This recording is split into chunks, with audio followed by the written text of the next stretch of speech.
stories out there of strength, resilience, and courage. We are on a mission to bring all of them to you. Welcome to Empowered Voices Amplified.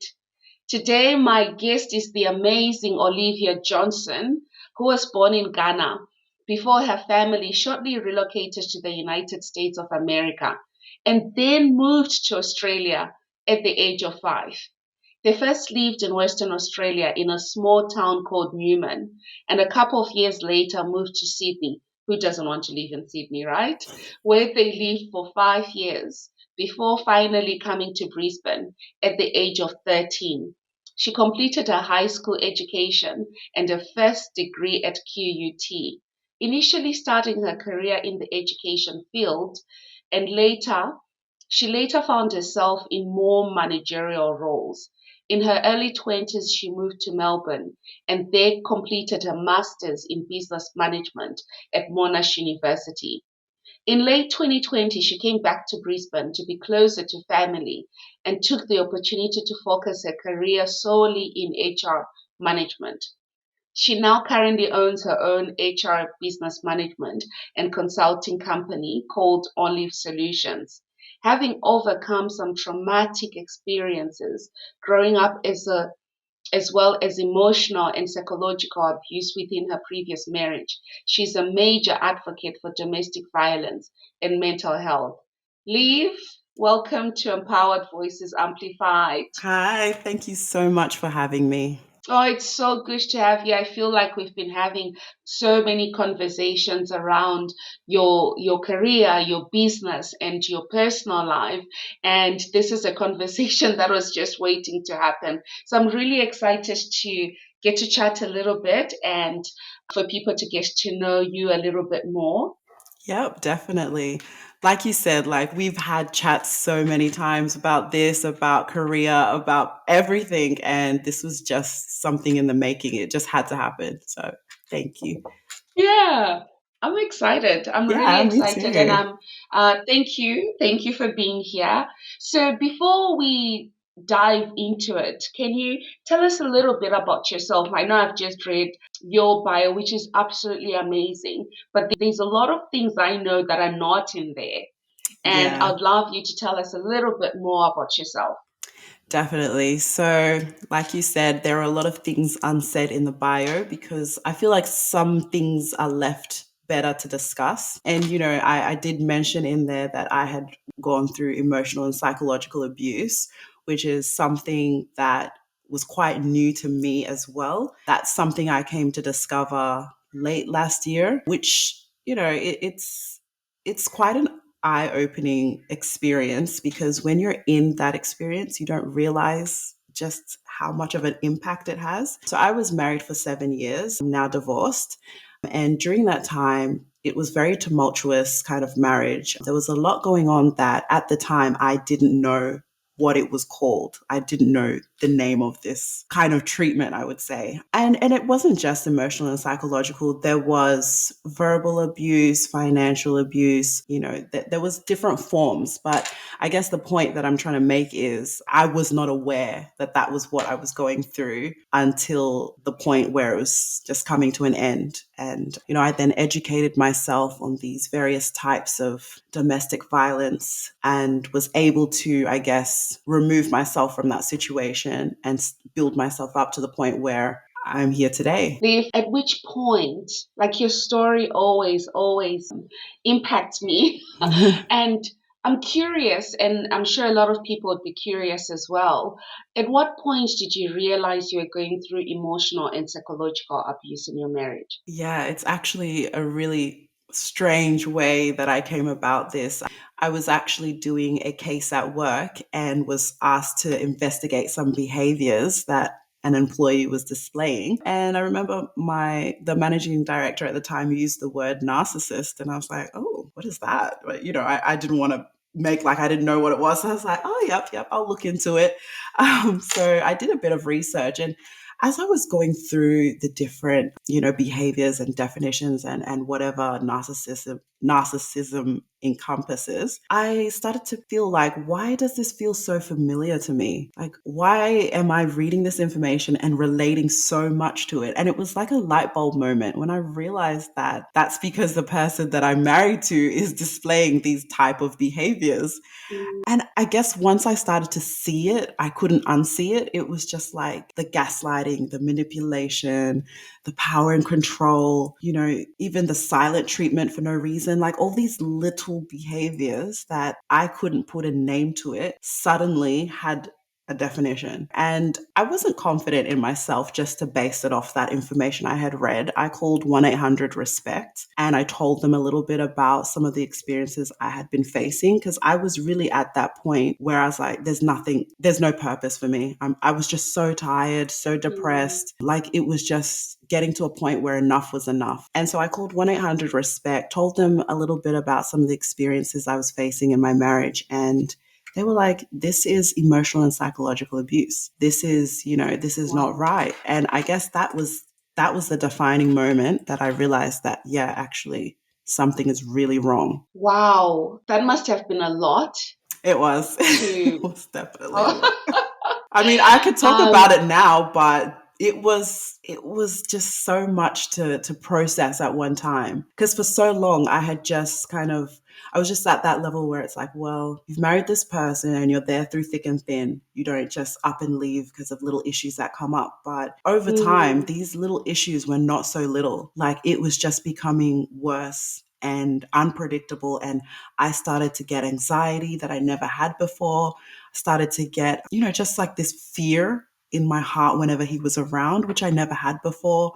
Because you just never knew what was going to upset him or, make him angry. But yeah, it was a lot to process at the time. when you think back and look back at your story, what would you say? How would you define empowerment? And at which point did you realize that? At which point do you feel you were empowered? That's such a good question because empowerment is just, there's so many different ways you can feel empowered. But for me Mm, personally, I think empowerment is when you're able to stand on your own 2 feet and really strongly go for what you believe in, set your boundaries, make those decisions, and just trust in yourself. And that is something that I hadn't done for so long. I hadn't set mm, those healthy boundaries. I didn't stand on my own 2 feet to say that this is wrong. I'm not doing this anymore. Like, those things I kind of just was like, no, I have to be cooperative. I have to, make this work. So I think that mm, time of empowerment came for me when I realized what was going on. And I was like, no, now that I know, now that I've been educated, I cannot say that I'm going to put up with this.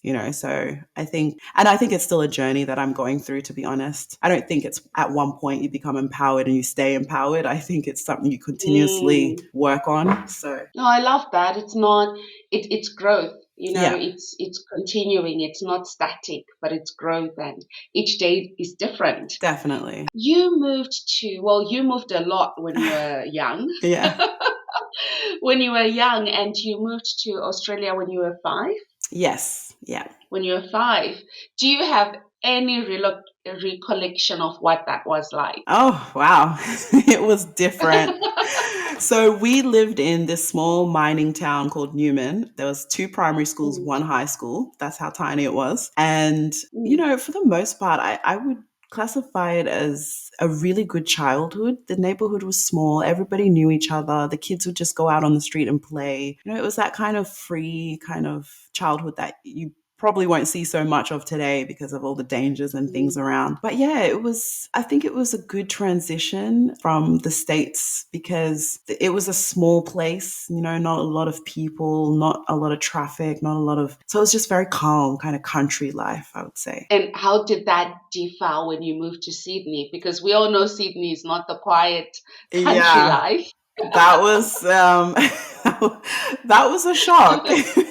No, moving to Sydney, I was still in primary school, so still in those defining moments where you're shaping yourself, getting to know who you are. So I would say I was a pretty active child. Just liked hanging out with friends. I was more on the shy and quiet side, but when I had my group of people, Really? I know a lot of people don't think that, but I actually really was so shy. But it's just that when I had my people, I was loud, I was outgoing, but for the most part, I was so quiet, so shy. Even the teachers would always say she's so quiet, but that was me. Leave, I've known you for a few months now, and that's very hard for you Oh my to. gosh. Everyone says that. I'm like, no, seriously, I was so quiet. We've had brunch, which has turned to lunch, which has almost turned to dinner Oh, yeah, because our conversations do not end. So it's very difficult for me to comprehend a very quiet Olivia. trust me. Oh, well, we evolve and we grow. So we spoke about, you spoke about the challenges you had in your marriage and what you faced and how you educated yourself and got out of that situation. What are some of the key obstacles or setbacks that you have encountered, and how have you overcome them? Wow. I think that is such a full on question because I feel like I'm Mm, still discovering obstacles and overcoming those obstacles since the separation, since the divorce. I think one of the major things that just hit me really hard was the toll it takes on you mentally to come out of emotional and psychological abuse, especially when you've been subjected to gaslighting, being put down all the time. You kind of always question yourself. And so, when you went back to what is empowerment, like empowerment is being able to trust yourself. And like I said, I hadn't done that for so long because, I don't know how to explain it, but manipulation, control, and power, those being subjected to that kind of environment for so long, it really does something to you as a person. It definitely challenges your identity. And so coming out from that, I had to pretty much build the foundation of who I am all over again because it's kind of like I'd lost who I was. And the thing that I think hit me hard is, when you have a physical injury, your body tends to kick into action automatically and starts to heal it. For example, if you get a paper cut, your body will start the process of healing that paper cut. But when you are injured mentally or when you're affected mentally, there is no like automatic, okay, we need to fix it. It's something you have to work on yourself. There is nobody that can help you get out of bad mental state unless you are willing to get out of that state. And so that is something that I had to actively work on to push myself to the point where I could be at a stable mental health, like a good mental health, I would say, because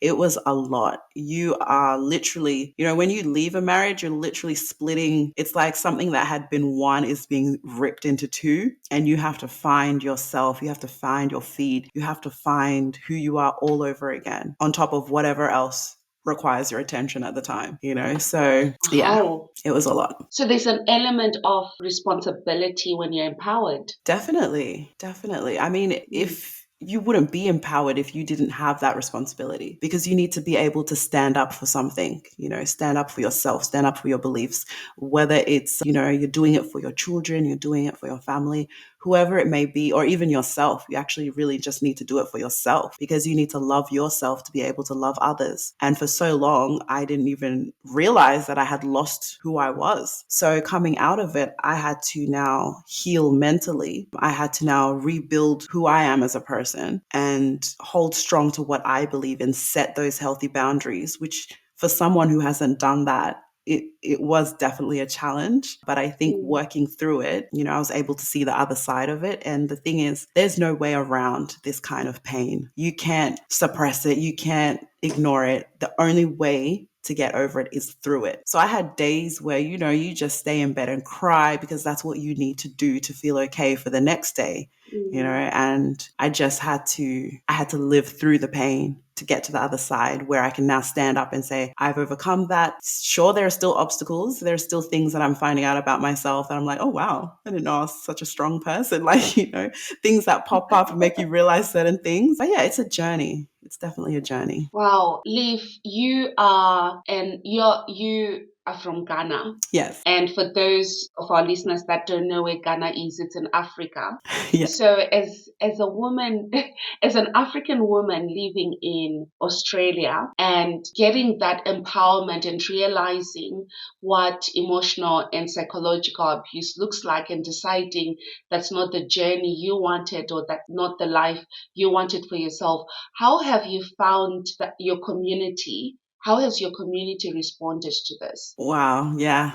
The thing with people is you can never tell how one is going to behave. Like when you think that you're going to have the support, you're going to get all the encouragement and love, it goes completely the other way and you're just kind of a bit shocked about it. Look, it's been mixed, and I really don't know how to capture that in a very proper way. I would say, look, the people who want to be behind you stand behind you, and the people who obviously were not there for you just disappear. And I think that's what I learned along this journey, was who was really there for me and who wasn't. The thing with people who are highly skilled in being manipulative or displaying those narcissist like behaviors is that they come across so good on the outside, like so good to everyone that they meet, but that's not how they are on the inside. And for those people who have only seen that good side of a person, it's very hard for them to believe that they could do anything otherwise. And I think that was the challenge that I faced coming out was, it was just like, no, that's impossible. That person could never do that,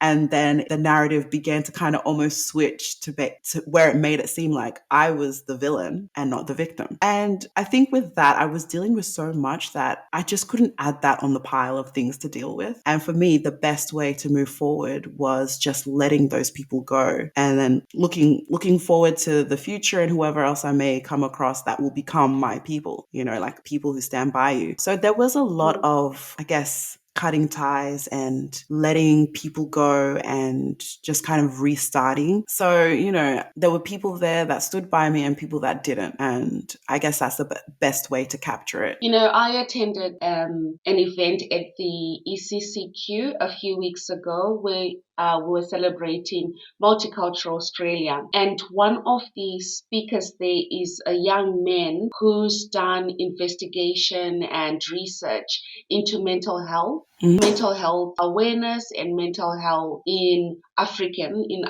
living in Australia.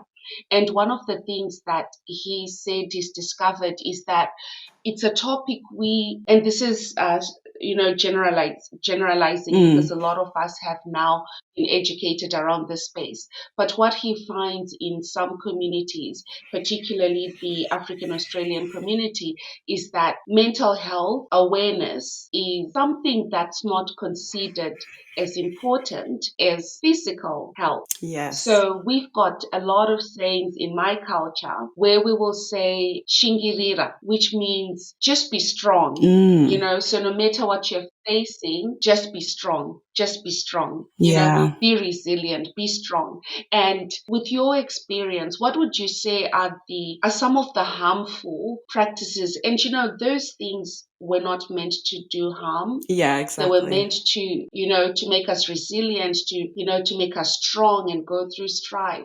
But in what way have you found such views are actually damaging, particularly to us as women? Yeah, I mean, I get what you're saying. They tell us to be strong, stay strong, you'll get through it. They're supposed to be words of encouragement. And yeah, that's great. But when you really think about it, for someone to have to be strong all the time means that they're really going through a tough time. And that is not the way life should be. Of course, we're going to go through trials and tribulations, but to have to endure that constantly is just a whole nother level. It's a whole nother type of pressure that I don't think is healthy. So when we see another individual in need and we tell them be strong, stay strong, in my opinion, I don't feel like we're really helping them. I feel like when someone is going through a tough time, yes, words of encouragement does help, but also actions help as well. Okay, I see you're going through a tough time. You know what? I have a friend who has gone through something similar to you. Would you guys like to meet up and talk? It doesn't have to be something completely out of your way, but just the smallest kind of actions to show that, okay, I'm there for you. I care for you, rather than just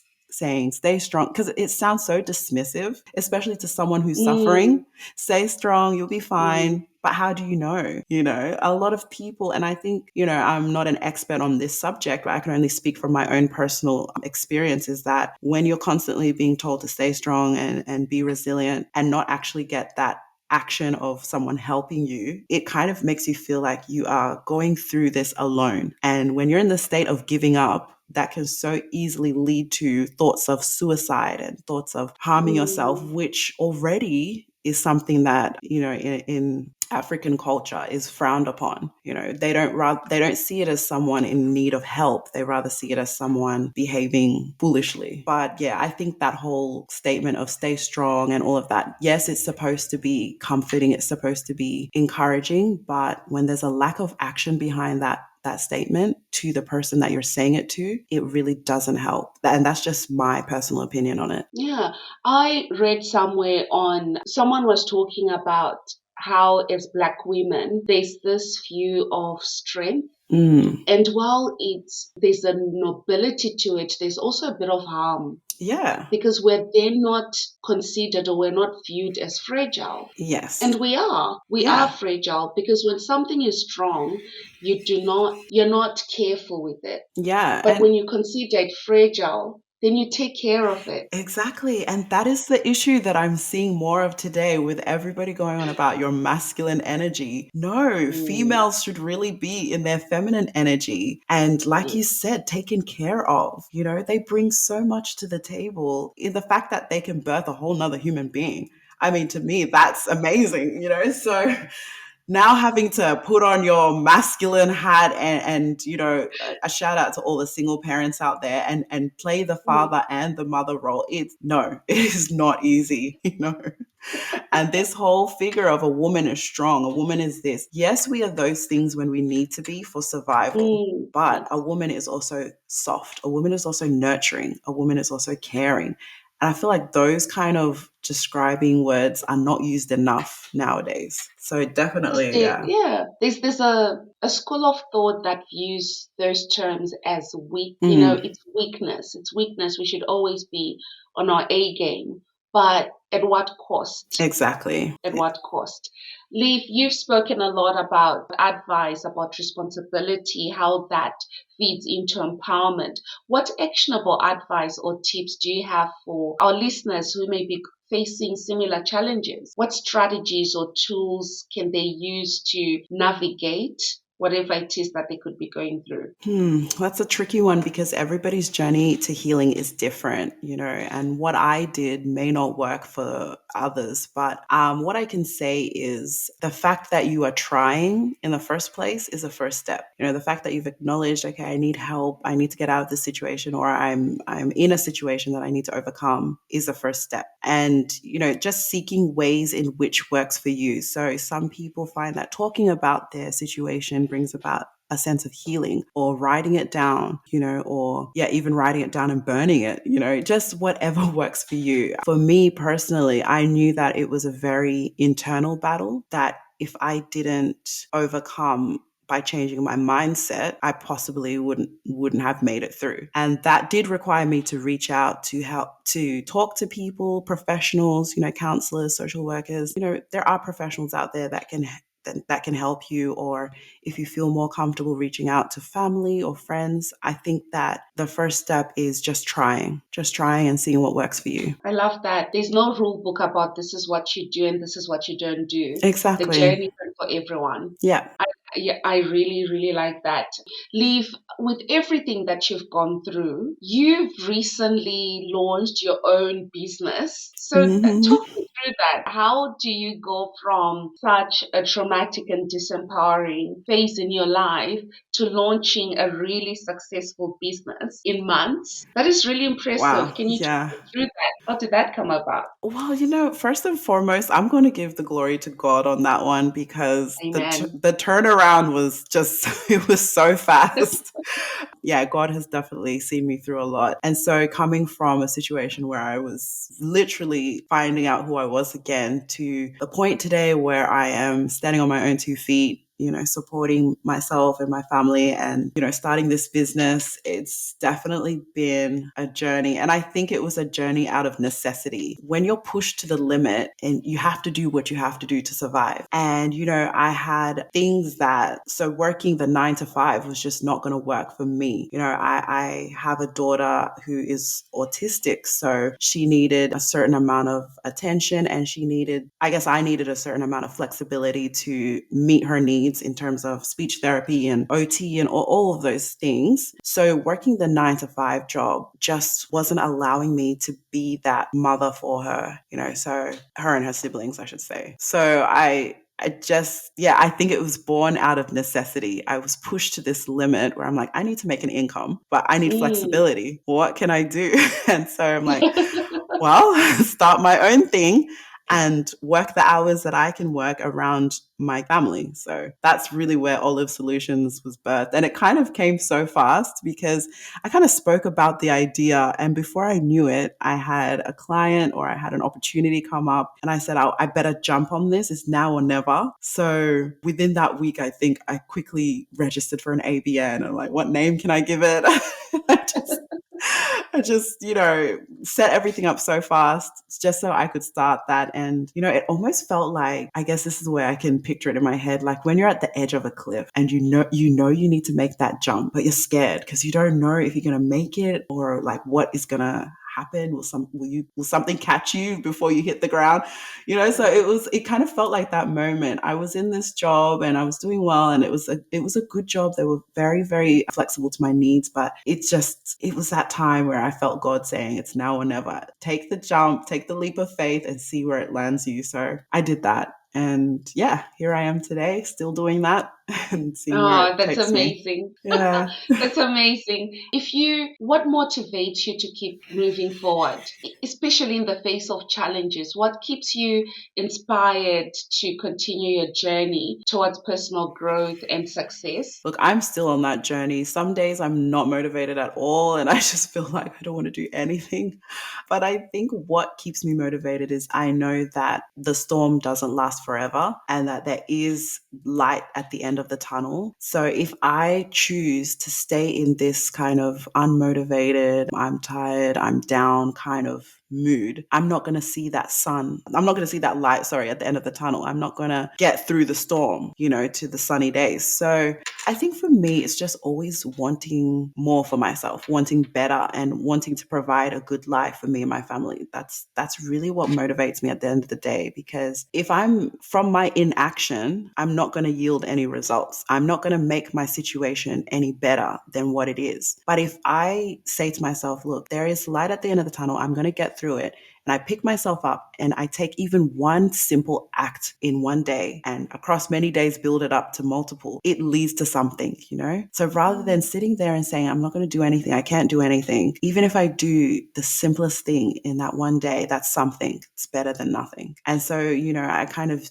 use that to get myself out of dark situations, just, do something. And then before I know it, I'm out of that situation and I'm back on track. It's literally taking one step at a time, isn't it? Literally. Some days, We hear literally.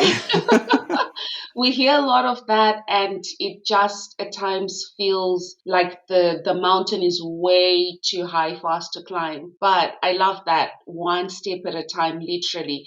Olivia, thank you so much for joining us on Empowered Voices Amplified. Thank I you. loved hearing you share, and I know that a lot of our listeners will have you'll have a lot of takeaways from this. I Really hope so. appreciate it. Thanks for joining us. Thanks for having me. So, if anyone wants to connect with you, what's the best place to find you? Yes, they can find me on LinkedIn, Olivia Johnson. You can also find me on Instagram, Olivia _Afriye. And I'm also on Facebook under Olivia Afriye as well. Perfect. We will put we'll put your social media channels on the description. So if anyone wants to connect with you, they can get in touch with you. And before we close off, we have the empowerment note that's been sponsored by Vaka Consulting for this week. Empowerment is about developing practical skills and strategies that can help us achieve our goals and navigate challenges. This includes building communication skills, setting boundaries, practicing self-care, and developing a strong support network. By equipping ourselves with these tools, we can build the resilience and confidence needed to take on new challenges and achieve success in all areas of our lives. Be empowered and stay within your empowerment zone.